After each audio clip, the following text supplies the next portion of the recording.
código ACV y que nos enfoquemos en que el infarto cerebral agudo pues tiene un tratamiento y que cada minuto cuenta, como lo iremos viendo durante la charla. Quiero preguntarle si se oye bien, ¿me oyen bien? Sí, doctor. Perfecto. La idea entonces es que tengamos en cuenta que cada minuto, desde que nos llega un paciente con infarto cerebral, cuenta. Es importante actuar de manera oportuna y rápida para evitar perder tiempo y que el pronóstico vaya disminuyendo. Estos son los ítems de la charla. Haremos énfasis sobre todo en infarto cerebral y en la importancia de la tamización de los pacientes que llegan con un déficit neurológico súbito y que posiblemente sean un infarto cerebral, y que los podamos clasificar para alguna de las terapias de reperfusión aguda. Entonces no olvidemos que el ataque cerebrovascular, y la invitación siempre es decir ataque cerebrovascular, pues es un déficit neurológico súbito, es una manifestación neurológica súbita que se da por la interrupción abrupta del flujo sanguíneo en un área en particular del encéfalo, de la médula espinal o de la retina. Entonces, cualquier déficit neurológico súbito que usted aborde en urgencias, pues tiene que pensar en que es un ataque cerebrovascular hasta que no se demuestre lo contrario, cualquiera. Recordemos que los síntomas y signos más frecuentes en ACV, o los que más vemos, son disartria, desviación de la comisura labial, hemiparesia, hemipoestesia, pero también está el vértigo de inicio súbito, la pérdida por uno o ambos ojos de la visión de forma súbita y que no mejore en el tiempo, la pérdida del equilibrio, la pérdida de la marcha. Cualquier déficit, cualquier síntoma neurológico súbito debe invitarlo usted a pensar de inmediato en una ACV, y la importancia de eso es que cuando el paciente ya tiene el déficit neurológico súbito, le está diciendo a usted que posiblemente está en un área de penumbra. Recuerde que de 10 pacientes con ACV, 8 van a ser isquémicos, por lo cual tenemos que actuar de forma rápida, porque cuando el paciente ya hace el déficit neurológico súbito, le está diciendo a usted como médico que está en un área de penumbra y es la que nosotros queremos salvar, ¿sí? Es la que nosotros queremos salvar con las terapias de reperfusión aguda. Entonces, recuerden que tenemos varios tipos de ACV. Por epidemiología, el 85% son isquémicos, el resto son hemorrágicos, es decir, que si usted se enfrenta a un paciente con un déficit neurológico súbito, probablemente de 10 pacientes, 8 sean isquémicos, 2 sean hemorrágicos. Recordemos que dentro de los isquémicos está el infarto cerebral agudo, el ataque isquémico transitorio, y dentro de los hemorrágicos tenemos los diferentes tipos de hemorragia. Mejor recordar que de estos que ustedes ven acá, el infarto cerebral agudo, el AIT y la hemorragia intracerebral son los que habitualmente hacen un déficit neurológico súbito, pero hay otros tipos de ACV como la hemorragia subaracnoidea que lo pueden hacer. Sin embargo, la hemorragia subaracnoidea, lo que nos encontramos principalmente o típicamente, es una cefalea en estallido, aquel dolor de cabeza que en menos de un minuto alcanza su intensidad severa. Entonces no olvidemos que estos son los diferentes tipos, y realmente lo que nos va a decir, o lo que le va a decir a usted como médico, si es un ataque cerebrovascular isquémico o hemorrágico, pues es la tomografía, es la imagen. No se desgaste pensando en si será isquémico o hemorrágico sin tener una tomografía. Hay algunos elementos semiológicos o clínicos que le orientan a usted como médico que pudiera ser una hemorragia, y es que el paciente con déficit neurológico súbito haya tenido dolor de cabeza, que tenga alteración de la conciencia, que curse con náusea o emesis, y que las cifras de presión arterial no estén controladas, pudiera orientarlo a usted a una hemorragia. Pero lo que le va a decir a usted si es un infarto cerebral o si es una hemorragia intracerebral es la tomografía. No, en cuanto a algunos datos epidemiológicos, recordemos que en nuestro hospital, o mejor, donde tenemos donde está el programa de residencia y donde yo trabajo, hace parte de la estrategia Angels, que es una estrategia que busca seleccionar los pacientes con ACV lo más rápido posible para saber si es un infarto cerebral o no, y tratarlos en el hospital ideal en el menor tiempo posible, idealmente en los primeros 60 minutos.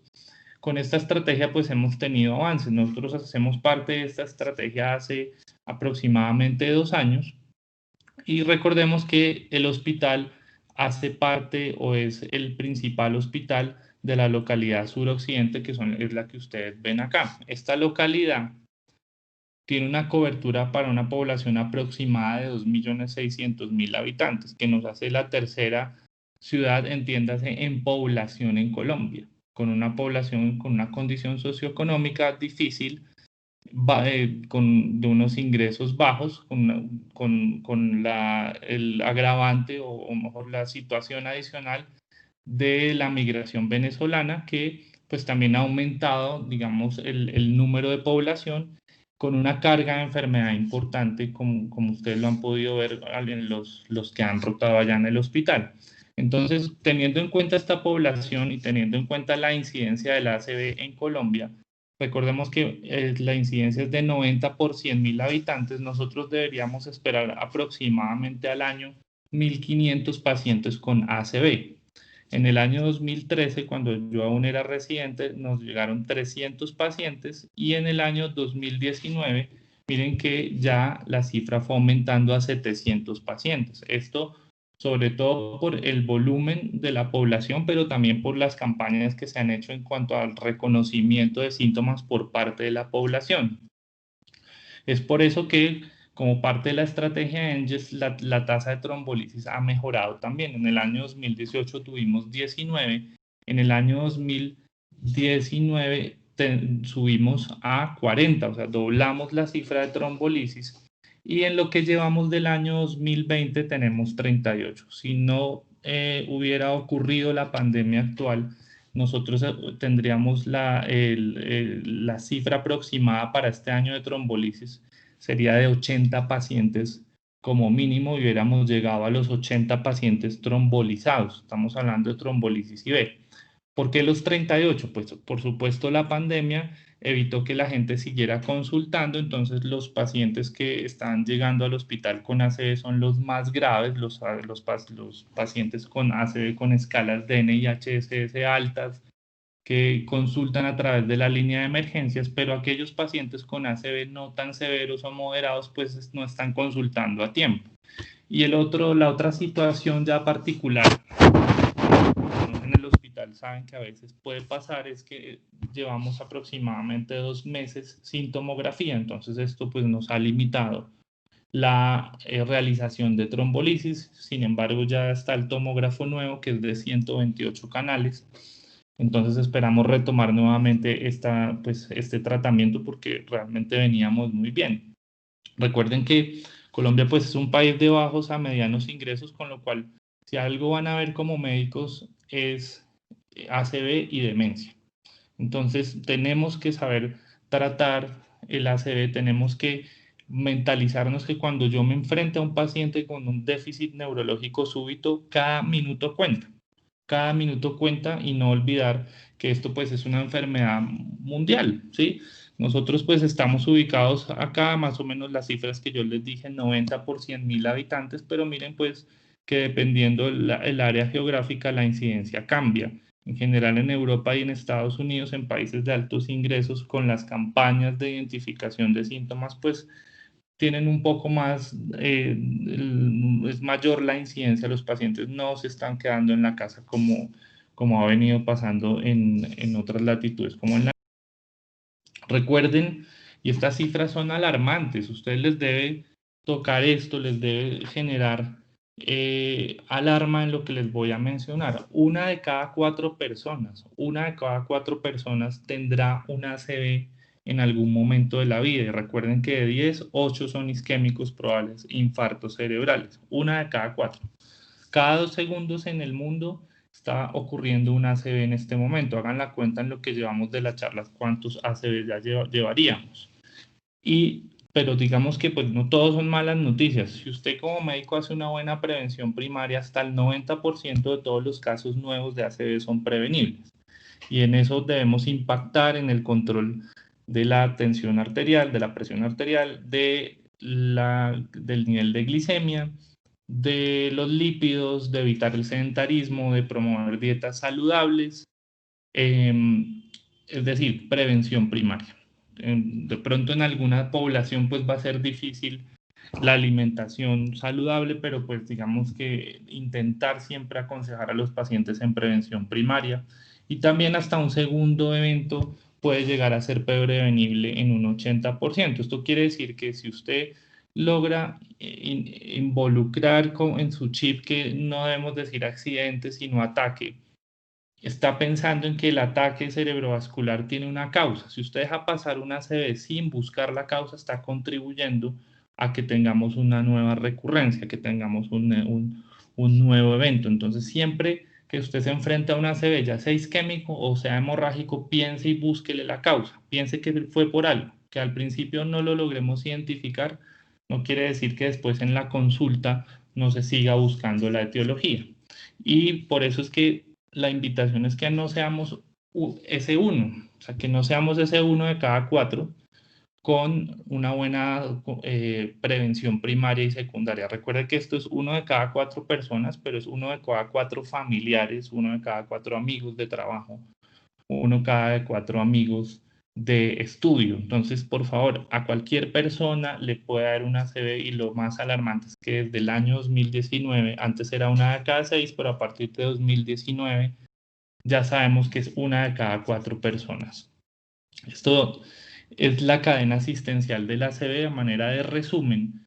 Cada uno de estos eslabones es importante. Si no se da de manera engranada alguno de estos eslabones, pues el paciente va a empeorar en su pronóstico, y cada uno de esos eslabones tiene que tener unos tiempos, por supuesto, porque recuerden que cada minuto se muere aproximadamente 1.9 millones de neuronas.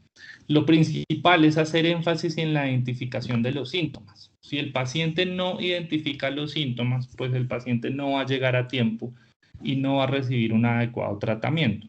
Para eso hay diferentes escalas prehospitalarias que se utilizan, por supuesto, en la atención prehospitalaria, pero por ejemplo el FAST se ha utilizado de manera amplia en la identificación de los síntomas por el paciente. Entonces nosotros debemos decirle siempre a los pacientes con factores de riesgo que si llegan a presentar cualquiera de estos síntomas neurológicos súbitos, lo que tienen que hacer es llamar a la línea de emergencias de su ciudad. Para nuestro caso en Bogotá es el 123. Entonces, siempre decirles, si usted llega a presentar de forma súbita, de un momento a otro, de forma repentina, si se tuerce la boca, si habla enredado, no puede hablar, si siente debilidad de un brazo o de alguna extremidad, pues llame al 123. Pero además de eso, decirle, si pierde la visión por uno o ambos ojos, o no puede ver bien por uno o ambos ojos, o tiene un vértigo súbito que lo impida caminar, por favor llame al 123. Cualquier síntoma neurológico súbito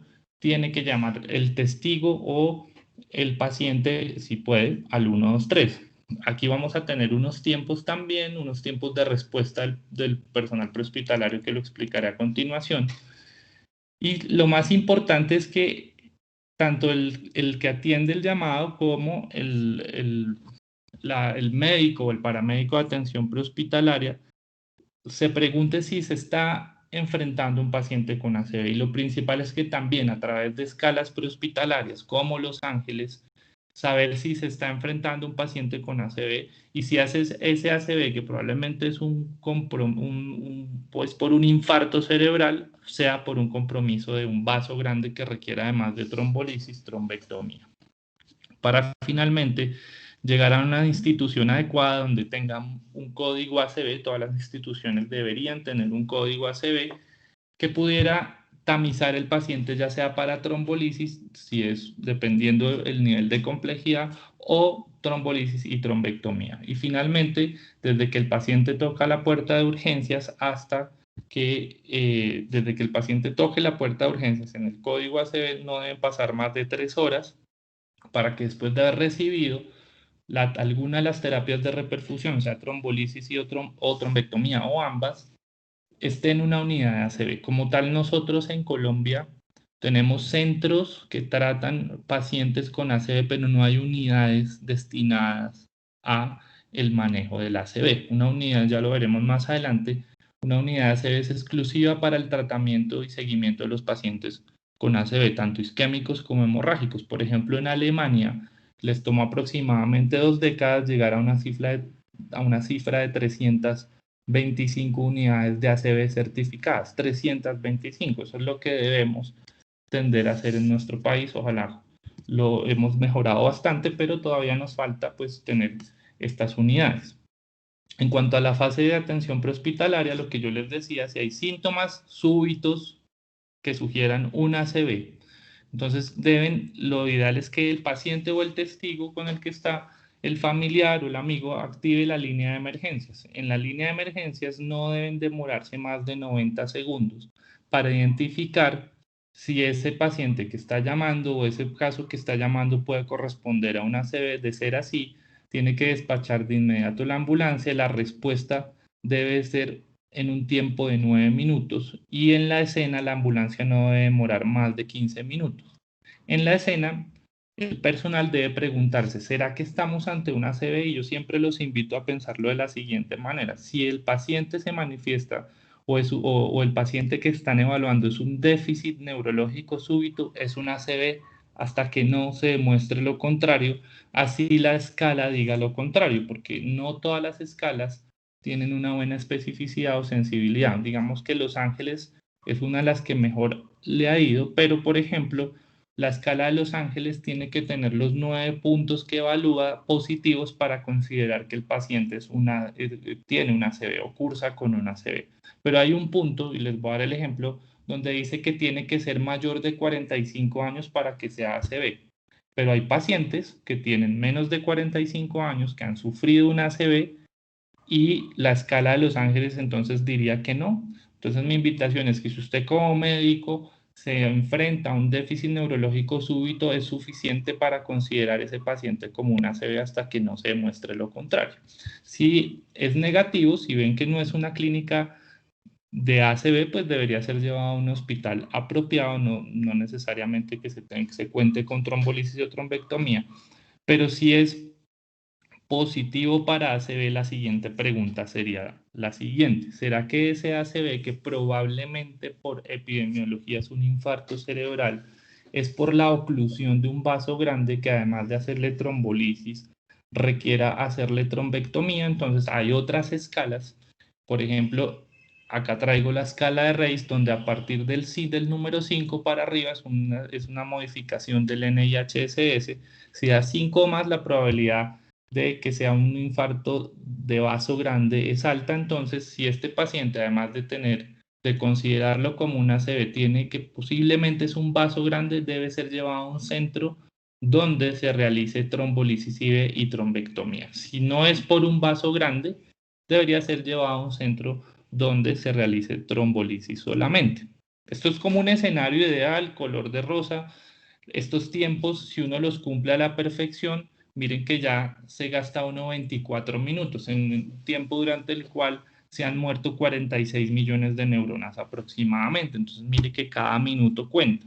Esto es ideal, pero por ejemplo en nuestra subred, pues digamos que las condiciones de las calles, de algunas casas, no hay ascensor, bajar los pacientes es un poco difícil, entonces los tiempos se prolongan, aunque se ha mejorado bastante en los tiempos prehospitalarios, pero todavía nos hace falta lograr estos tiempos que ustedes ven ahí.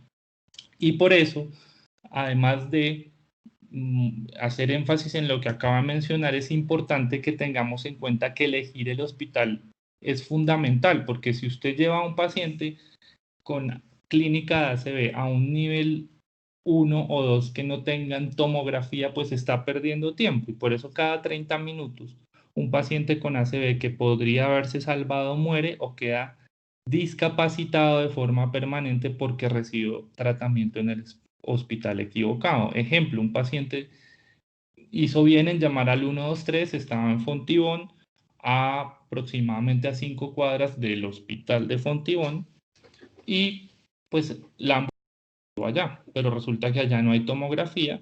Cuando llega allá, llega aproximadamente con 25 minutos de síntomas y nos termina llegando al hospital de Kennedy aproximadamente a las 4 horas de síntomas. O sea, perdimos mucho tiempo. Entonces, por eso la estrategia de Angels hace énfasis en llevar al paciente al lugar adecuado. Entonces nosotros deberíamos organizarnos para saber, la red debería estar organizada, se han hecho muchos avances y esfuerzos y se han logrado claramente objetivos, pero todavía nos hace falta lograr una mayor coordinación para saber que si a un paciente le da un ACV en un área geográfica, dependiendo si ese paciente con ACV tiene que posiblemente sea un infarto cerebral, y si es por un vaso grande, ¿a dónde lo debo llevar? Lo debo llevar al sitio donde solamente tengo trombolisis, le hacemos la trombolisis y luego le hacemos la trombectomía, o lo debo llevar directamente al sitio donde hacen trombectomía para hacerle trombolisis y trombectomía. Pues esto todavía está digamos, en stand-by, hay estudios que están por salir, pero digamos que la sugerencia que hacen las guías actuales es que si el paciente le da el ACV por un compromiso de vaso grande, recuerden que vaso grande con una escala de Reis de 5 o más, o con un NIHSS de 6 o más, está en un sitio donde el hospital donde le pueden hacer trombectomía está a más de 15 minutos del lugar donde está, pues la sugerencia es que no se salte el sitio más cercano para trombolisis, porque usted le puede hacer la trombolisis y luego en el drip and ship hace la trombolisis, y mientras se tromboliza lo lleva al sitio donde puedan hacerle trombectomía. O sea que deberíamos estar organizados para saber si ese paciente con un vaso grande lo llevo primero a un sitio para hacerle trombolisis y luego al otro sitio para hacerle trombectomía, o lo llevo directamente al centro integral de ACV donde pueda hacer ambas. Eso digamos que tenemos que mirarlo bien, pero debemos organizarnos para saber siempre en lo que les he mencionado. ¿Es o no un ACV? Y si es un ACV es por un compromiso de vaso grande que requiera además de trombolisis y de trombectomía. Eso es como, digamos, la parte de atención prehospitalaria. Entonces pasemos a algunos casos clínicos que desarrollaremos para hablar de trombolisis y de trombectomía en tiempos conocidos y desconocidos, y el despertar y cómo es el manejo actual de estos pacientes. Entonces, en el caso clínico 1 es un paciente de 70 años que a las 7:30 de la mañana hace unos síntomas que indican un déficit neurológico súbito. Llega a las 8:20, o sea, llega 50 minutos después, el paciente ingresa en un traslado primario, o sea, se vienen a llamar la ambulancia, pero miren que por las dificultades de acceso llega 50 minutos después al hospital. Y los síntomas que él hace son los siguientes: hace disartria, hace afasia y hemiparesia derecha. El paciente tenía hipertensión arterial y estaba siendo tratado con losartán. Cuando el paciente llega eh, en triaje, por supuesto, ya digamos que esta parte, cuando es por demanda espontánea, se hace en triaje. Cuando es un traslado directo, ya el paciente viene ya con toda la parte de atención prehospitalaria coordinada, entonces ingresa directo a reanimación. Cuando lo ven en reanimación, el paciente tiene un NIHSS de 18 con un territorio vascular comprometido dado por la arteria cerebral media izquierda. Perdón, les ofrezco disculpas, este paciente no ingresó en traslado primario, ingresó por demanda espontánea. Por eso hicimos el triaje, la enfermera lo clasificó como un triaje 1, le hace la escala de Los Ángeles que da positiva para ACV, recordando que con el déficit neurológico súbito es suficiente para activar el código ACV, le toma la glucometría que está en 120, en reanimación se calcula la escala en 18, siempre canalizamos 2 venas. Los paraclínicos que tomamos en el código son un hemograma, ionograma, función renal, creatinina y tiempos de coagulación y troponinas. Son los que necesitamos como parte del código ACV, y activan el código ACV 7 minutos después del ingreso. O sea, se demoraron 7 minutos haciendo todo esto en reanimación. Nosotros, como neurólogos y grupo de neurología, nos vamos a radiología, y en radiología al paciente le toman el TAC a las 8:35, o sea, 15 minutos después del ingreso. Ese TAC de cráneo simple, ya lo veremos, tuvo un ASPEX de 10 con un angioTAC que no evidenció vaso grande y tenía buena circulación colateral. El paciente fue candidato a trombolisis. iniciándose a las 8:41, es decir, 21 minutos después, con una puerta aguja de 21 minutos, y posteriormente se trasladó a la sala de trombolisis y a las 24 horas el NIHSS estaba en 6. Entonces, este fue el TAC del paciente. Recuerden que en código ACV lo primero es siempre mirar si hay o no hemorragia. El paciente no tenía hemorragia. Lo segundo era mirar si tenía un infarto establecido, no lo tenía. Y ya después calculamos la escala de Aspects, que lo que busca son los signos tempranos en isquemia cerebral. El Aspects de este paciente fue de 10, ¿listo? O sea, tenía un muy buen Aspects que nos indica que todavía había una buena penumbra isquémica salvable, ¿listo? Este fue el TAC del paciente. Y el angioTAC, perdón. El angioTAC, pues, vamos a verse un poco rápido, me disculpan ya. El angioTAC pues no evidenciaba compromiso de vaso grande,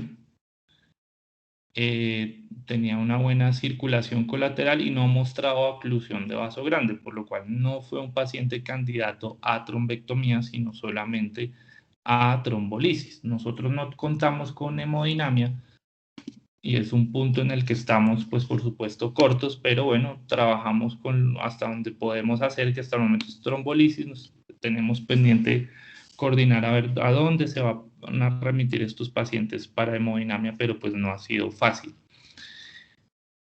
Si usted se da cuenta, nosotros actuamos rápido. Acá no perdemos tiempo, todo tiene que ser coordinado en un código ACV, porque cada minuto se mueren 1.9 millones de neuronas y las terapias de reperfusión aguda son tremendamente, o mejor, su pronóstico o los resultados están asociados al tiempo. Cada minuto que usted pierda, pues el pronóstico del paciente va a empeorar. Por eso es que el código ACV se instauró para tratar estos pacientes. Y ustedes ven ahí un box de Fórmula 1 y esto tiene una razón, y es que hay un grupo finlandés en Helsinki que comenzó a actuar ya hace una década aproximadamente como un box de Fórmula 1, con lo cual se vio la mejoría notable de los tiempos, porque cada uno de los integrantes del código ACV sabe qué hacer. Ellos tienen claro qué hacer en el código ACV para lograr finalmente una infusión de la terapia de reperfusión aguda. Nuestro tiempo promedio en 2019 del código ACV fue de 22.5 minutos. Fue un tiempo muy bueno. Ese es el tiempo desde que nos activan hasta que se cierra el código, ya sea que se haga la infusión de alteplase o simplemente el paciente no es candidato. Este es nuestro código ACV, en el cual entonces nuestro paciente ingresa por demanda espontánea. Tenemos un orientador en la sala de espera que se ha formado para identificar síntomas neurológicos súbitos. De ser así, lo traslada de inmediato al triaje, y en triaje, a través de la escala de Los Ángeles y realización de glucometría, el enfermero o la enfermera de triaje lo traslada a el área de reanimación, donde el médico de emergencias, si el paciente lleva menos de 6 horas, pues nos activa el código. Si lleva más de 6 horas, no. Esto hay que manejarlo con prudencia. Porque nosotros tenemos 6 horas, porque nosotros tenemos apenas TAC de cráneo simple. Nosotros no tenemos resonancia ni estudios de perfusión que nos pudieran tamizar los pacientes para ventanas extendidas. Pero tenemos que trabajar en a dónde podemos remitir los pacientes que nos lleguen después de 4.5 horas para trombolisis o después de 6 horas para trombectomía, para realización de resonancia o estudios de perfusión y mirar si todavía hay penumbra salvable. Hasta el momento nos activamos el código con menos de 6 horas, y activar el código es a través de un grupo de WhatsApp. Hay artículos que hablan del WhatsApp Stroke. Por supuesto, desde el punto de vista médico-legal tiene algunas limitantes, pero el WhatsApp Stroke ha cortado los tiempos de manera importante. Entonces, en el grupo de WhatsApp estamos todos los neurólogos, están todos los residentes de neurología, los técnicos de radiología y los emergenciólogos. Entonces, cuando nos activan un código ACV, ya sabemos que nosotros como neurólogos tenemos que ir a radiología. Nosotros esperamos el paciente en radiología, que va a ser nuestra área de trabajo. Durante el traslado acá en reanimación, ya todos tanto enfermería como el médico de emergencias, como los auxiliares, saben qué tienen que hacer y nos llevan el paciente listo a radiología. En radiología, como los técnicos están en el grupo, ellos están esperando el paciente. Generalmente con esto no hemos tenido inconvenientes y hemos logrado involucrarlos, y radiología ha estado con una actitud bastante activa, proactiva, a esperar el paciente. O sea, bloqueamos el TAC se bloquea es para que el paciente sea llevado pronto y no tengamos pérdida de tiempo. Durante el traslado, enfermería recoge el Actilice en la farmacia de urgencias, porque es que nosotros vamos a empezar a trombolizar el paciente en radiología, no como antes, que le tomábamos el TAC y nos devolvíamos nuevamente a reanimación y ahí se empezaba la trombolisis. No, la trombolisis empieza en radiología. Entonces, en nuestro caso, fue un paciente que no tenía sangrado, por supuesto teníamos un aseo isquémico y se nos fue por esta parte del código porque tenía un NIH-SS de 18, en el cual teníamos que sospechar vaso grande, tenía un Aspex mayor o igual a 6, sí, lo tenían 10, entonces en este momento donde nos preguntamos si era candidato o no a trombolisis, haciendo por supuesto toda la lista de chequeo, lo fue, iniciamos la trombolisis. Como tenía un NIH-SS mayor a 6, era indicación de hacerle angioTAC para ver si había una oclusión de vaso grande. Nosotros en el angioTAC miramos si hay una oclusión proximal y si la circulación colateral está bien. Si supongamos que hubiera tenido oclusión de vaso grande con buena circulación colateral, como estaba en menos de 6 horas, hubiera sido candidato por todos los criterios de Mr. Klim a trombectomía, pero nosotros desafortunadamente no tenemos hemodinamia y llegamos hasta trombolisis. Hemos visto como muchos pacientes, o varios mejor, pues los trombolizamos y no hay mejoría porque tenían oclusión de vaso grande, pero no podrían ser llevados a hemodinamia. Cuando es un NIHS de 6 o menos, perdón, menor a 6, disculpen, es menor a 6, pues nos preguntamos simplemente si es candidato a trombolisis o no. Posteriormente, el paciente debería quedar en una unidad de ACV, como no la hay, queda en una sala de trombolisis para después pasar a la unidad de cuidado intermedio. Ventajas de nuestro código: que nosotros estamos 24/7 los 365 días del año.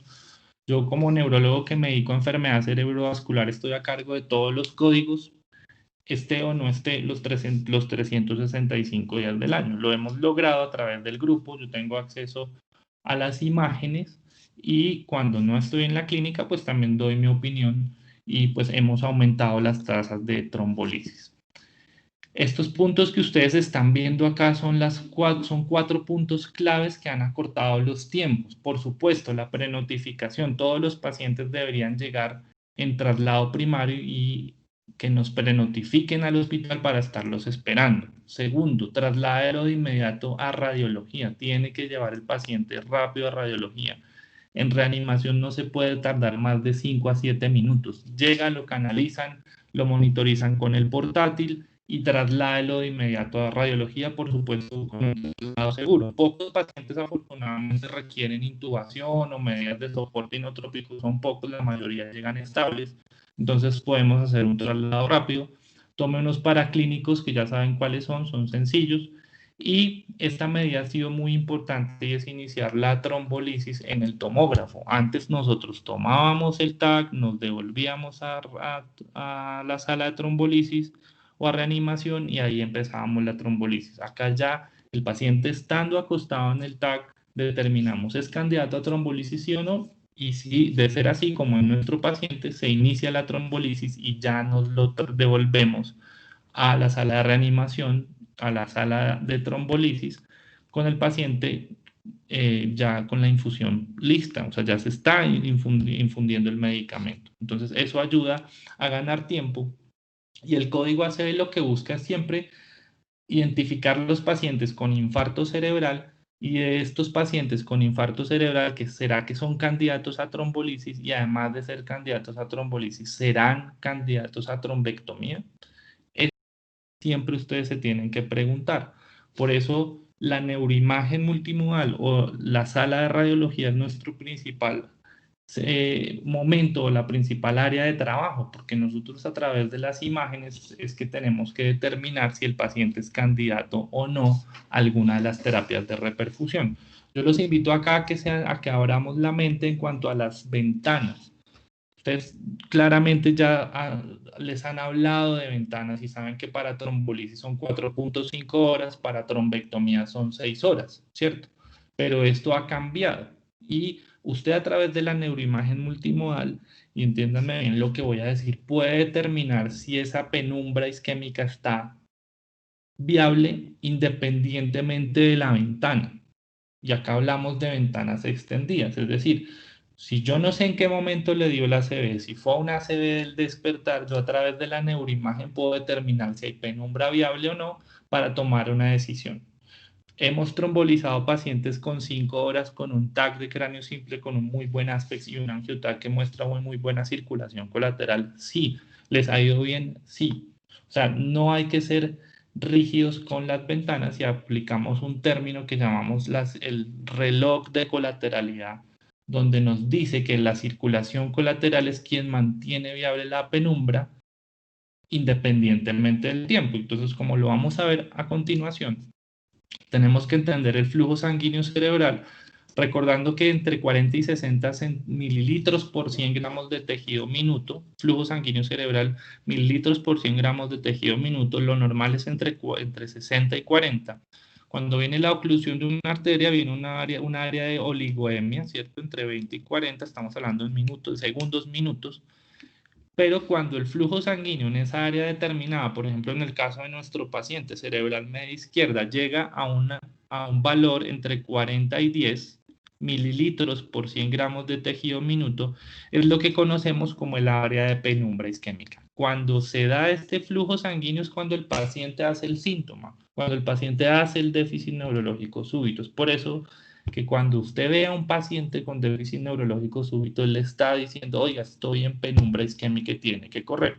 Si usted no hace nada, si le dice como familiar o como alguna vez supe que un médico mandó a dormir a un familiar porque tenía una hemiparesia, le dijo, vaya y duerma a ver si se le pasa. Si usted lo manda a dormir, pues el flujo sanguíneo sigue disminuyendo.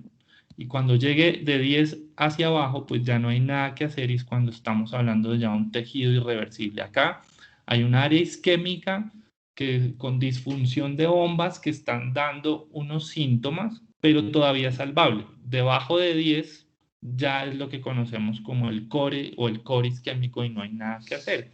Entonces miren esta gráfica donde hablamos de una oligoemia, ¿cierto? Entre 60 y 20, que es asintomática, pero cuando ya el flujo está entre 20 y 10 hablamos de una isquemia asintomática. Cuando está entre 20 y 10 hablamos del área de penumbra, acá es cuando se dan los síntomas. Si yo no hago nada y no me preocupo por el paciente, pues cada vez va pasando el tiempo y esa penumbra se va disminuyendo y el infarto, que es un tejido que está en un flujo de 10 hacia abajo, mililitros por 100 gramos de tejido minuto, pues el paciente se va a infartar. Entonces, es importante por eso tener siempre en cuenta la fisiología del flujo sanguíneo. Y miren esta gráfica que incluso es del año 99.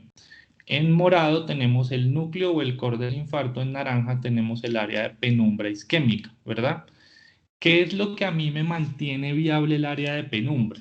Hay dos situaciones o dos condiciones que me mantienen viable y que van a determinar la viabilidad o el tiempo en que esa área de penumbra se mantenga viva.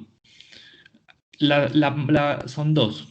Una, la presión de perfusión cerebral, pero la más importante de todas es el estado de la circulación colateral leptomeningia, esa circulación colateral que comunica arteria cerebral media con arteria cerebral anterior, circulación posterior con arteria cerebral media. Entonces, por ejemplo, acá ustedes ven la oclusión en este angioTAC, una oclusión de un vaso grande, ¿verdad? Está amputada la cerebral media que requeriría probablemente trombectomía, además de trombolisis, pero miren cómo además la circulación colateral de este lado afectado es casi igual a la circulación colateral del lado sano, con lo cual decimos que hay buena circulación colateral, por lo cual hay buena penumbra isquémica. Entonces miren cómo en esta gráfica vemos que dice que en minutos, incluso en horas o incluso días o semanas, Pues a medida que va pasando el tiempo, si yo no hago nada, si yo no intervengo en la oclusión de la arteria, se ocluye la arteria y yo no hago nada, pues a medida que va pasando el tiempo, el área de penumbra isquémica se va volviendo un core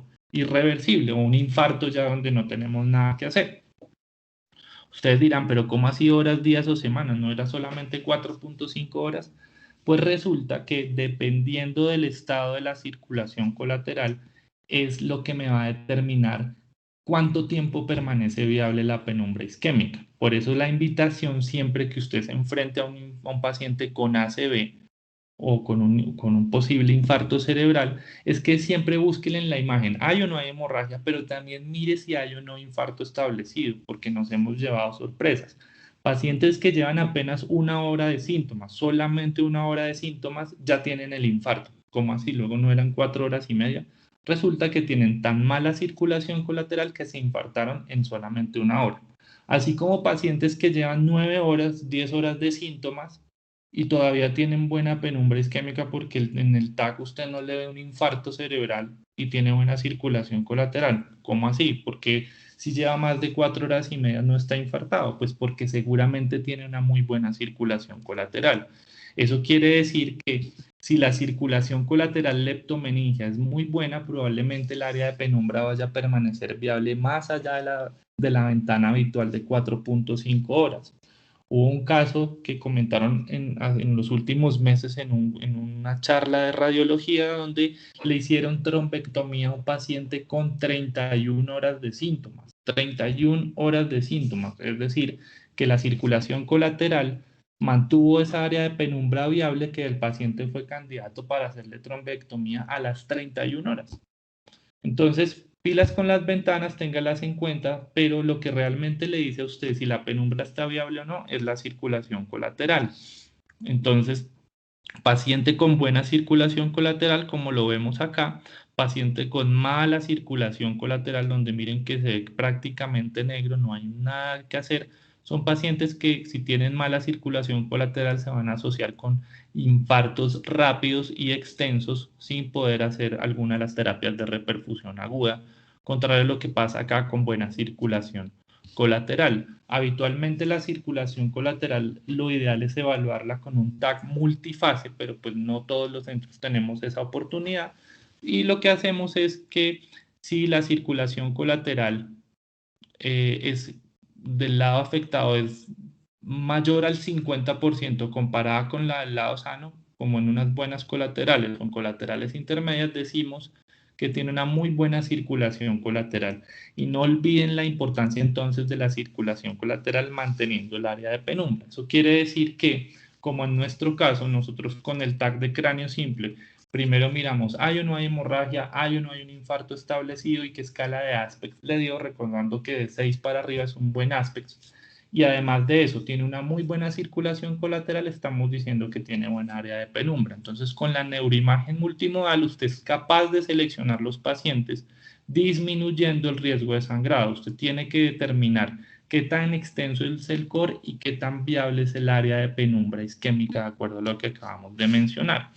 Por eso, pues hay diferentes algoritmos y nosotros cuando acostamos al paciente en el tomógrafo no es simplemente para hacerle el tag y ya ver qué tiene, no, es para saber si hay una penumbra viable. Primero recuerde, hay o no hay hemorragia, luego si hay o no un infarto establecido y luego si no hay ninguna de esas dos, preguntarnos qué penumbra tiene el paciente. Entonces, cuando yo hablo de neuroimagen multimodal, lo que busca esa neuroimagen es identificar tres cosas. Uno, la extensión del core isquémico irreversible, la viabilidad de penumbra y si hay una oclusión de vaso grande o no y el estado de la circulación colateral. Esto es lo que más nos interesa en infarto cerebral.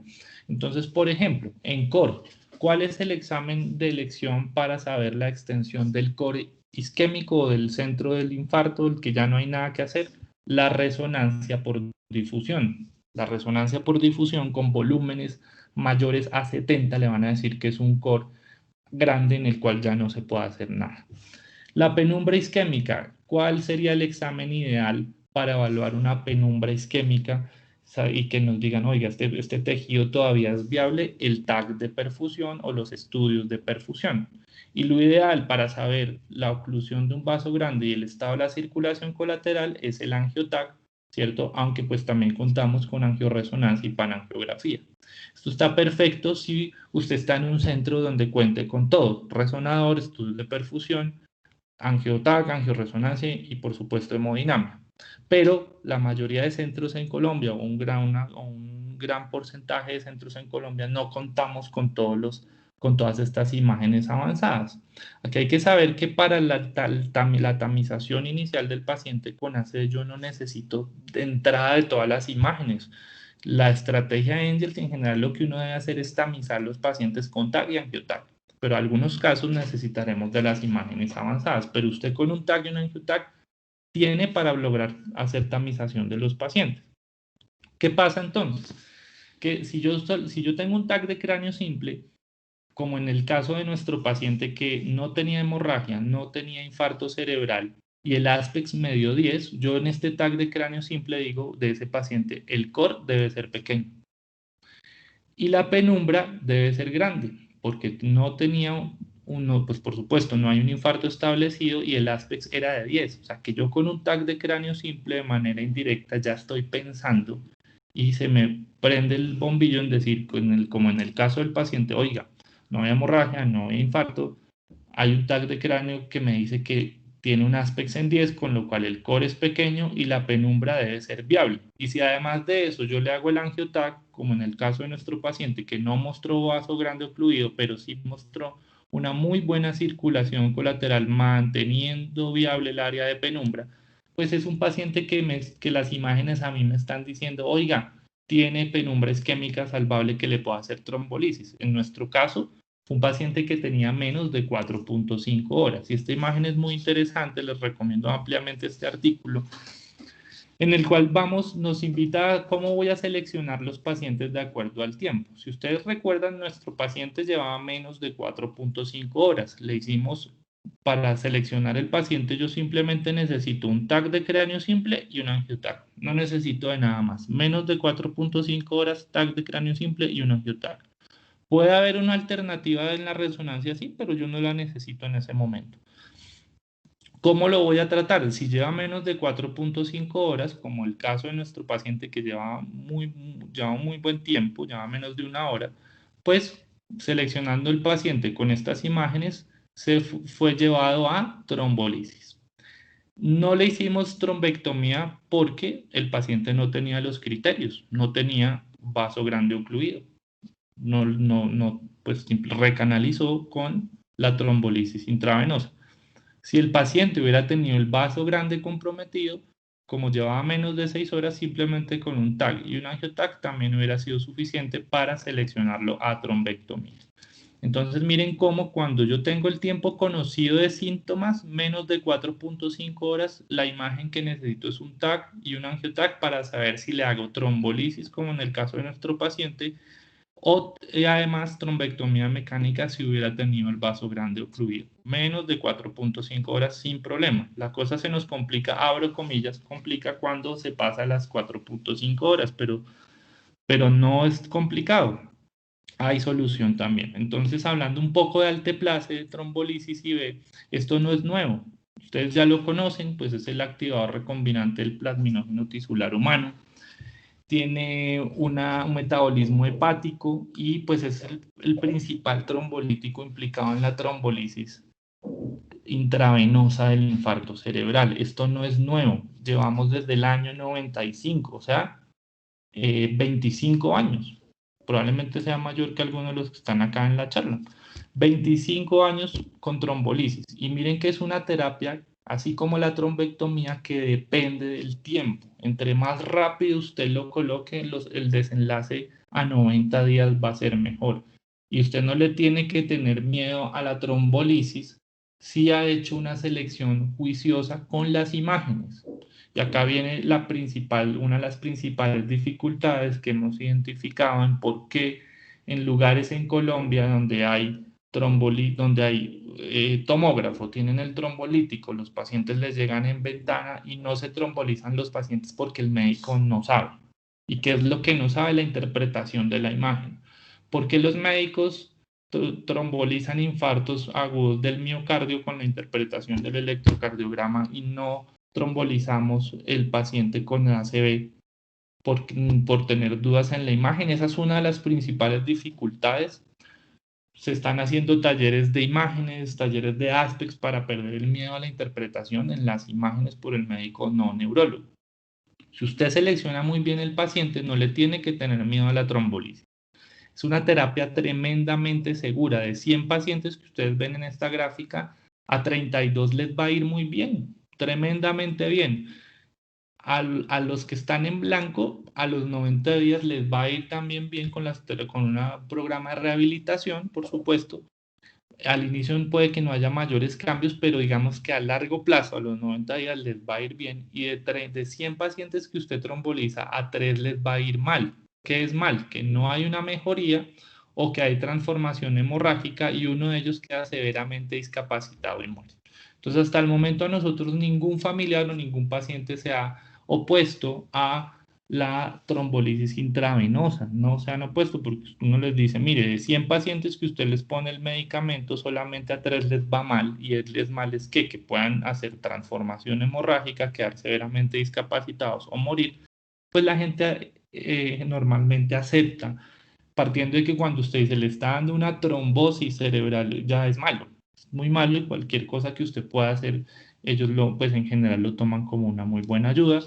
Recordar entonces que la dosis es de 0.9 miligramos por kilogramo de peso con una dosis máxima de 90.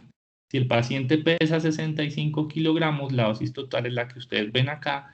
El 10% se pone en un bolo inicial de 1 minuto, el 10% del total se lo pone en 1 minuto y el restante 90% se lo va a poner en una infusión de 1 hora. ¿Listo? Dosis máxima 90 miligramos. Recuerden que esta es una terapia que viene desde el año 95, desde el año 95, esto no es nuevo, y esta es, digamos, como la perspectiva histórica de la trombolisis. Por supuesto hay más estudios, pero estos son como los más relevantes. Insisto, hay más, pero pues daría para otra charla. Recuerden que en el año 95 sale el NINS, donde se comienza, y luego ECAS, el europeo, a trombolizar los pacientes en 3 horas. En 3 horas.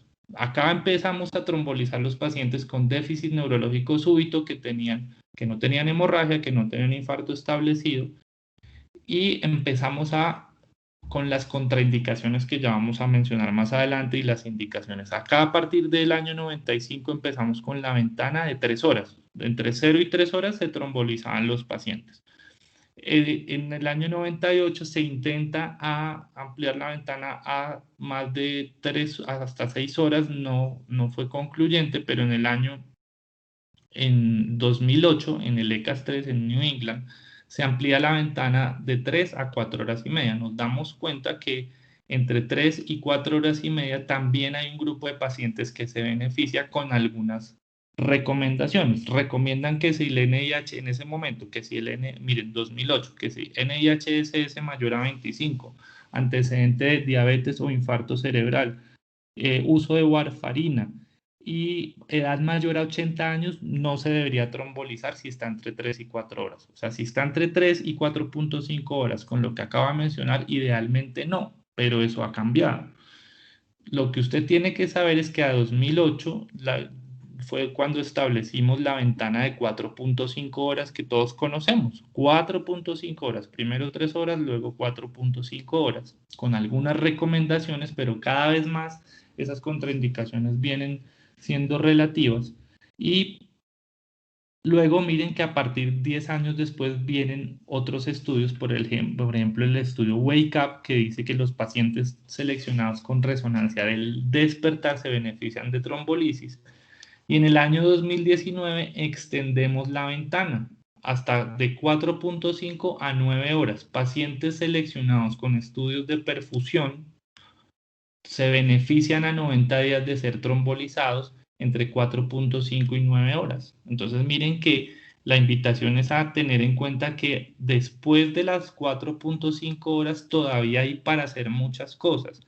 Si es del despertar o incluso de inicio desconocido de síntomas con resonancia o con estudios de perfusión, yo puedo determinar si el paciente tiene penumbra viable, o sea que no tienen que ser totalmente psicorrígidos en decir, lleva 4.4 horas 31 minutos, no hay nada que hacer. No, todo lo contrario, hay muchas cosas por hacer. Empezamos con ventanas de 3 horas, luego hasta 4.5 horas. El extend ya me habla hasta 9 horas, pero miren, el despertar o inicio desconocido de síntomas con resonancia o perfusión se puede todavía hacer mucho. Y este, pues digamos que son como el resumen, ¿cierto? De lo que fue el NINS 90 en la ventana de 3 horas y ECAS 3 a 4.5 horas, donde definitivamente el ranking favorable de 0 a 1 fue mucho mejor que el placebo. Los que trombolizamos, miren, 42% versus 26%, y favorable en el ECAS 3 de 52 a 45%. Lo mismo está claro que el número necesario a tratar es bajo, que el beneficio por cada 100 pacientes es de 32, o sea, es lo que les mostrábamos en la gráfica, tanto para NINS como para ECAS-3. O sea, digamos que está totalmente demostrado que es una terapia segura. Si el paciente está entre 0 y 3 horas, con unas muy buenas imágenes cerebrales, el riesgo de sangrado es muy bajo. O sea, no hay que tenerle miedo a la trombolisis, sobre todo si está entre las 0 y las 3 horas. Entre las 3 y las 4.5 horas hay que tener unas consideraciones. Y miren cómo el Wake Up, que fue el estudio que trombolizó los pacientes del despertar, y el Extend, seleccionando los pacientes con perfusión entre 4.5 y 9 horas, también demostró muy buen ranking versus los que no. Miren cómo los que trombolizamos quedaron en un ranking 0.1 en el Wake Up y en el Extend 0.1 también con Alteplase versus el placebo. O sea, definitivamente sí tienen beneficios y por eso la invitación es a que no nos quedemos solo en las 4.5 horas. Contraindicaciones, usted no se las tiene que saber de memoria. No hay que sabérselas de memoria. Usted las tiene que tener en su código ACV en una lista de chequeo. Uno ya con el tiempo las va memorizando, pero la memoria falla. Tiene que hacer una lista de chequeo. Estas que ustedes ven acá, como lo dicen las guías de stroke, el update de 2019.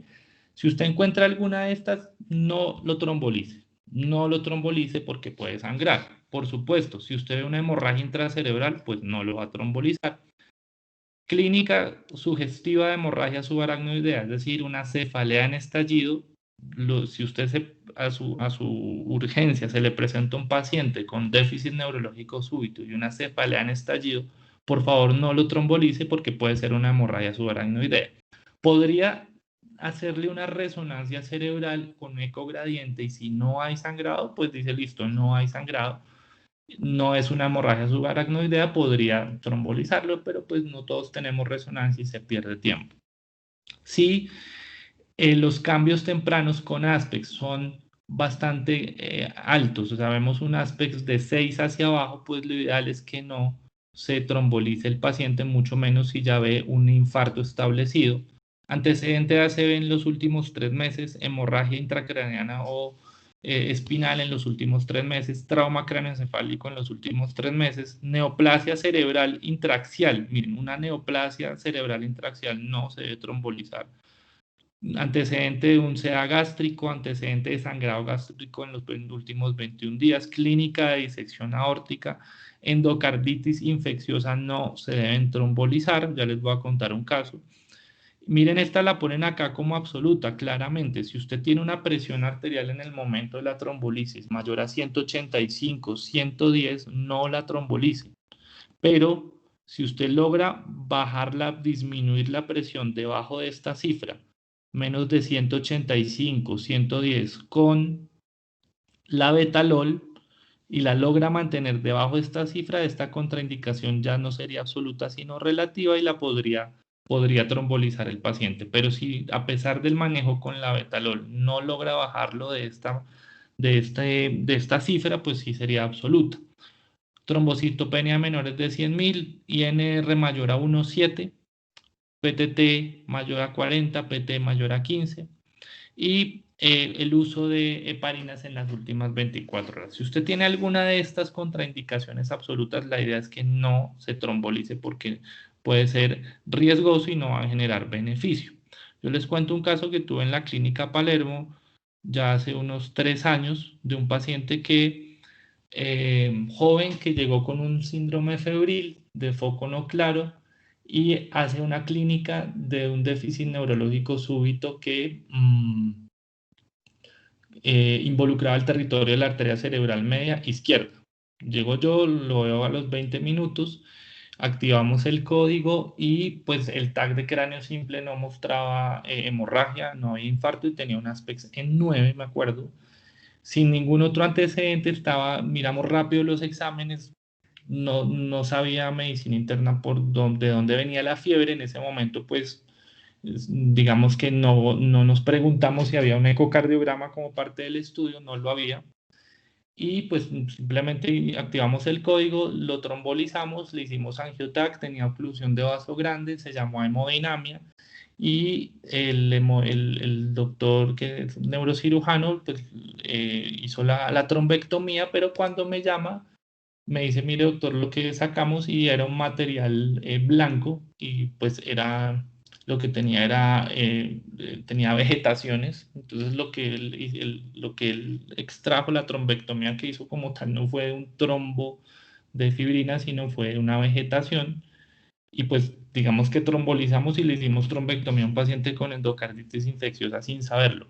No le pasó nada, no sangró y el paciente se recuperó muy bien a los 90 días, le fue excelente. Entonces, pues miren, si uno llega a saberlo, pues la sugerencia es que no lo haga, pero miren lo que nos ocurrió y bueno, al paciente le fue bien. Ya las demás contraindicaciones, pues no las voy a leer una por una, ustedes las deben tener ahí, pero son relativas. Entonces, vamos a dar un ejemplo.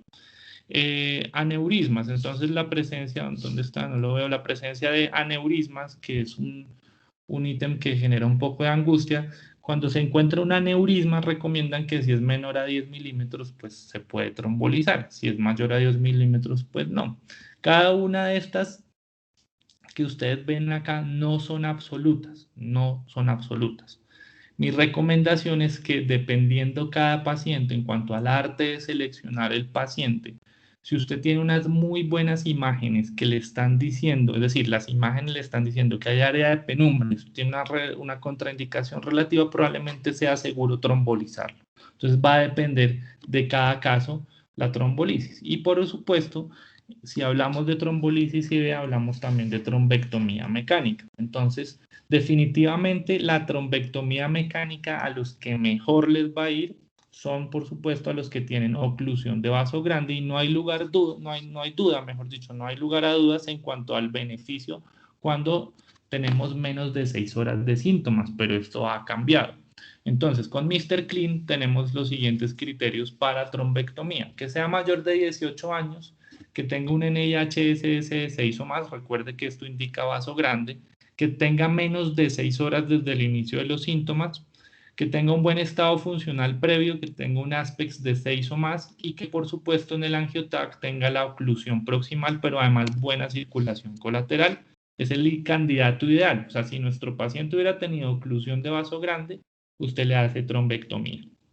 Pero así como ha habido una perspectiva histórica de evolución en la trombolisis, la trombectomía también lo ha tenido. Nosotros empezamos con Mr. Clean hasta 6 horas, pero luego viene el estudio Diffuse 3, que a través de la selección de imágenes con perfusión se demostró que a los pacientes que están entre 6 y 16 horas le puede hacer trombectomía y luego viene también en el 2018 el Down que demuestra que hasta 24 horas con el mismatch clinic del déficit y o sea, la diferencia entre un déficit neurológico muy alto, por ejemplo un NIHSS en 20, con una imagen cerebral prácticamente normal, también asociado a un estudio de perfusión, pues puede ser llevado a trombectomía. O sea que miren que las ventanas iniciales de trombolisis para 4.5 horas y de trombectomía para 6 horas ya se han extendido y usted con la neuroimagen multimodal puede llegar a considerar un paciente para trombolisis o trombectomía si logra demostrar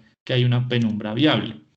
Acá, por supuesto, logramos ya, estos son los criterios que yo les acabo de mencionar para antes de 6 horas, como en el caso de nuestro paciente tenía menos de 6 horas, pero tenía todo lo que ustedes ven acá, excepto pues que no tenía una oclusión proximal. Entonces, si no tiene oclusión proximal, pues no es candidato a trombectomía. Acordémonos que una oclusión de vaso grande estamos hablando de M1, pero ya se sabe también que algunos pacientes con oclusión de M2, poco más distal, también se pueden beneficiar de trombectomía. En este caso clínico 2, entonces tenemos una mujer de 80 años con los antecedentes que ustedes ven acá, diabética, hipertensa y con palpitaciones en estudio que de manera súbita hace disartria y hemiparesia izquierda, ¿cierto? De manera súbita, no olviden esto súbito, o sea, aquí ya nos dice, oiga, estoy en penumbra isquémica, pero miren que por alguna razón ingresa al hospital 8 horas 30 minutos después. O sea, sabemos que hay tiempo conocido de inicio de los síntomas, pero logra llegar al hospital a las 8 horas 30 minutos. ¿Listo? Entonces, estos son los signos vitales con un territorio vascular comprometido de la arteria cerebral media. Es un caso clínico de la literatura. ¿Listo? Y el paciente tenía una escala de 18, probablemente un vaso grande comprometido. Eh, Efectivamente, las palpitaciones terminaron siendo una fibrilación auricular, como ustedes lo ven en este electrocardiograma, con un ritmo de fibrilación auricular. Tenía un aspects de 6, ¿verdad? Con una oclusión de vaso grande. Miren el vaso grande ocluido, con una muy buena circulación colateral y un estudio con el de software Rapid que nos dice que hay un core pequeño con una área de penumbra muy viable de acuerdo al flujo sanguíneo cerebral menor al 30% con un volumen de 18, con un Tmax de 6 segundos con un volumen de 201, con lo cual decimos que hay una buena área de penumbra. Estos son los estudios de perfusión que sacan de manera automática el área de penumbra, o sea que miren que lo verde que está acá en el área de penumbra tiene una penumbra viable con un core pequeño, con lo cual este paciente con 8 horas y media de síntomas, pues tenemos que hacernos la pregunta, o sea, si el paciente está en 8 horas y media de síntomas, ¿yo cómo lo voy a seleccionar? Lo ideal es seleccionar a este paciente con un TAC de perfusión o con resonancia. Como lo acabamos de ver, tenía muy buena circulación colateral, vaso grande ocluido y con una perfusión que nos dice que hay penumbra, ¿sí? Que hay penumbra, por lo cual es un paciente que puede ser candidato a trombectomía con los criterios de Diffuse 3, porque está entre 6 y 16 horas. Este paciente fue llevado a trombectomía. De pronto, si el paciente hubiera tenido menos de 80 años, pudiéramos haber también aplicado los criterios de Extend, porque miren que Extend para trombolisis es entre 4.5 y 9 horas. Lo único es que es mayor, tenía 80 años o más, de pronto acá se nos salía un poquito, pero miren que perfectamente demostrando una buena penumbra en 8 horas y media, en este caso, además de trombectomía, también pudiera haber sido candidato a trombolisis, aplicando, insisto, criterios de Extend y para trombectomía Diffuse 3. Entonces, des en cuenta cómo un paciente que lleva 8 horas y media de síntomas seleccionados con una imagen avanzada como perfusión, uno puede llegar a preguntarse si es candidato a trombolisis, porque está entre 4.5 y 9 horas, y a trombectomía con Diffuse 3 porque está entre 6 y 16 horas. Miren cómo no debemos quitarle el chance a un paciente porque lleve más de 4.5 horas. Esto ya hoy en día está totalmente claro. Y entonces acá ustedes ven los criterios que uno utiliza para Diffuse 3 o Down. No los vamos a mencionar, pero básicamente lo que nos dice es que a través de los estudios de perfusión, usted logra demostrar que hay una penumbra viable que pueda ser susceptible en este caso de trombectomía. ¿Cómo fue ese caso? El caso clínico 3, entonces 74 años, hipertenso, se acuesta a dormir asintomático, o sea, la última vez visto bien fue a las 11 de la noche, y lo encuentran con disartria, confusión, desorientación y hemiparesia izquierda, o sea, orientando también una posible cerebral media derecha, con un territorio vascular comprometido de la arteria cerebral media derecha y un NIHS en 12. Recuerde que 6 o más es vaso grande, o sea que en los dos casos anteriores usted ya entra y dice, oiga, esto puede ser un vaso grande. Aquí hay algo importante y es que en los dos casos anteriores teníamos tiempo conocido de síntomas. Acá tenemos tiempo desconocido de síntomas. Un paciente que se acuesta bien y lo encuentran con los síntomas más o menos ya establecidos. Es un ACV del despertar, o sea, no sabemos en qué momento de la noche le dio el ACV. Y acá vamos a hablar entonces del wake up. Es un paciente que idealmente debe ser seleccionado con resonancia. Y las secuencias que tenemos que ver son la difusión, los mapas ADC, pero sobre todo difusión, y el FLAIR. Vemos cómo acá está restringiendo, indicándonos en la difusión, indicándonos que hay un infarto cerebral agudo y que desafortunadamente ya lo estamos viendo acá también en el FLAIR. Si yo veo que a este paciente del despertar, que no sé en qué momento le dio el ACV, restringen la difusión y lo veo que se corrobora con el FLAIR, pues es un paciente que se supone que ya lleva con el infarto más de 4 horas y media. Prácticamente, si yo lo veo en difusión y también lo veo en FLAIR, ya está establecido, ya no hay nada que hacer. Si yo lo veo en difusión y no lo veo en FLAIR, es un paciente que se puede trombolizar y ese es el estudio Wake Up, en el cual a 90 días les fue bien a los pacientes. Entonces, la recomendación es, y les insisto en este artículo, es que si yo tengo tiempo desconocido de síntomas o del despertar, no sé en qué momento le dio la ACV, pues yo debo seleccionar el paciente con resonancia, con los criterios de Wake Up, o seleccionar el paciente con TAC de perfusión, con resonancia o con perfusión, para que me digan a mí si hay penumbra viable en este tiempo desconocido de síntomas y poder considerar una trombolisis por el estudio Wake Up o el Extend, que también habló de tiempo desconocido de síntomas, y si además a ese paciente, como tenía un NIHSS mayor a 6, todo paciente con NIHSS mayor a 6, usted le tiene que hacer angiotac para buscar vaso grande. Además de eso, mirar si tenía criterios diffuse 3 o down para hacerle trombectomía mecánica. Entonces, miren que no es excusa, como en muchas partes uno a veces ve que no, es que le dio, no sabemos en qué momento le dio, no, listo, ya no hay nada que hacer. No, todo código AC debe estar preparado para recibir pacientes entre menos de 4.5 horas o entre 4.5 horas y 24 horas y con tiempo desconocido de síntomas. Con todos los casos podemos hacer algo. ¿Listo? Esto, hasta acá lo que acabamos de mencionar es cuando usted tiene la posibilidad de estar en un lugar con todas las imágenes avanzadas, ¿cierto? Hablamos de TAC, angioTAC, resonancia, TAC de perfusión. Pero desafortunadamente no todos los centros en Colombia, y el nuestro es un ejemplo de ellos, tenemos las imágenes avanzadas. De hecho, yo me atrevería a decir que la mayoría de sitios en Colombia tenemos TAC y angioTAC, no tenemos otra imagen. Este estudio es interesante de 2020, donde realizaron trombolisis intravenosa a pacientes que no sabían en qué momento les dio la ACV, o sea, no sabemos inicio de síntomas, llegaron en las primeras 4 horas y media desde que los encontraron y solamente con un TAC de cráneo simple, ni siquiera con angioTAC, solamente con un TAC de cráneo simple les hicieron trombolisis si tenían un ASPEX de 7 o más. O sea, es decir, miraron el TAC, no sabemos en qué momento le dio la ACV, le hacemos el TAC, no hay hemorragia, listo.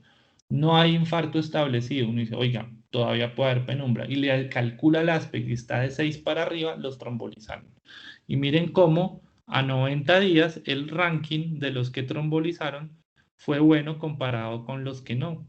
O sea que miren que esto rompe paradigmas, probablemente sí. Si yo tengo todos los estudios sería bueno hacerlos, por supuesto, pero si yo no lo tengo no quiere decir que no trabaje con lo que tenga y eso no es hacer las cosas mal, porque usted también lo puede hacer, lo hace el protocolo y dice voy a seleccionar pacientes del despertar con TAC y angioTAC, eso puede ser.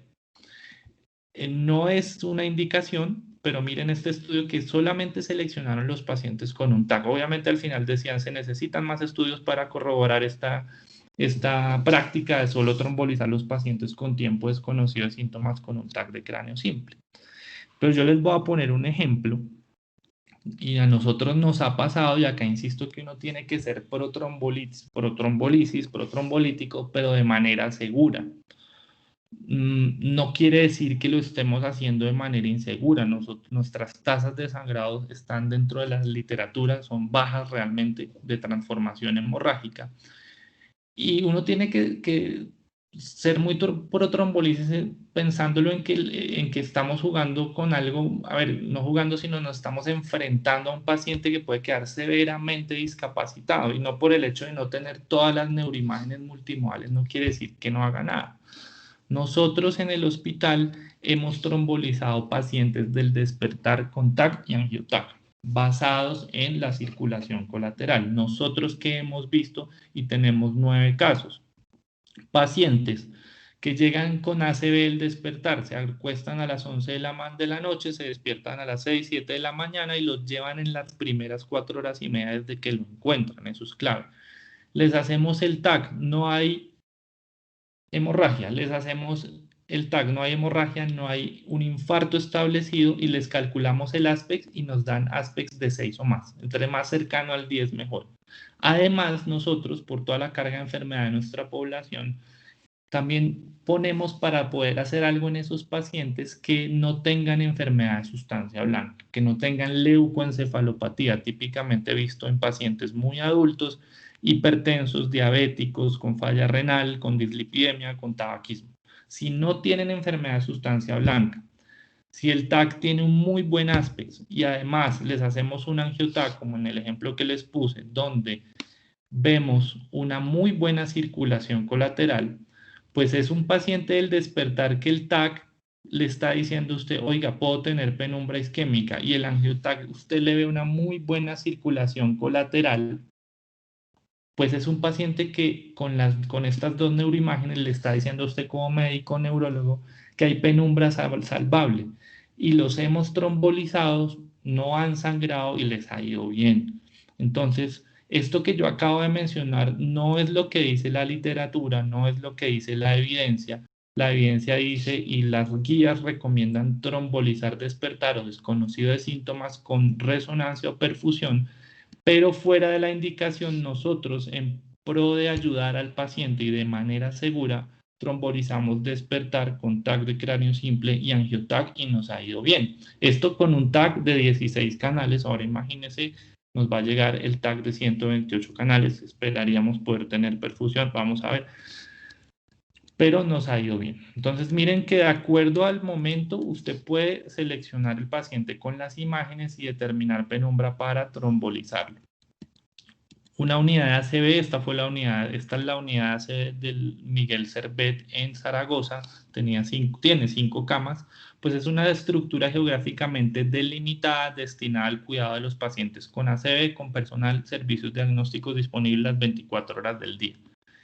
Es decir, es una unidad seleccionada solamente para el manejo de pacientes con ACV, con todo el personal formado para el manejo del ACV. La enfermera sabe en qué momento aplicar insulina, sabe en qué momento poner medicamentos para presión arterial endovenosa, ya está protocolizado, el equipo de rehabilitación llega a rehabilitar al paciente en las primeras 24 horas, cada monitor está conectado al central para monitorización de ritmo, y va a dar una alerta si hay ritmo de fibrilación o fibriloflúter.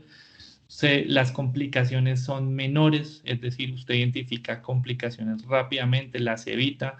Test de disfagia para evitar neumonía aspirativa, disminuye el riesgo de neumonía aspirativa, disminuye el riesgo de úlceras por presión, disminuye el riesgo de infección urinaria. O sea, realmente está demostrado que los pacientes deberían estar en una unidad ACV. Con esto yo les quiero decir, por favor, que actuemos rápido, que colaborémonos todos para no ser uno de esos 4. Por favor, o sea, necesitamos correr en el tratamiento y en la identificación de los pacientes con infarto cerebral. Hace poco, pues fue el 29 de octubre, ya hace un mes, hace poco no, hace un mes fue el Día Mundial de la ACV, y pues esto era lo que yo les tenía para hoy.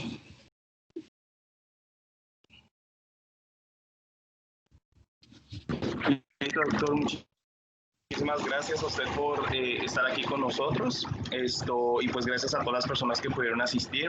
La charla estuvo muy buena, excelente charla, y muchísimas gracias, doctor. Esperemos poderlo tener con nosotros y que pues haga más charlas y poderlo invitar a más charlas.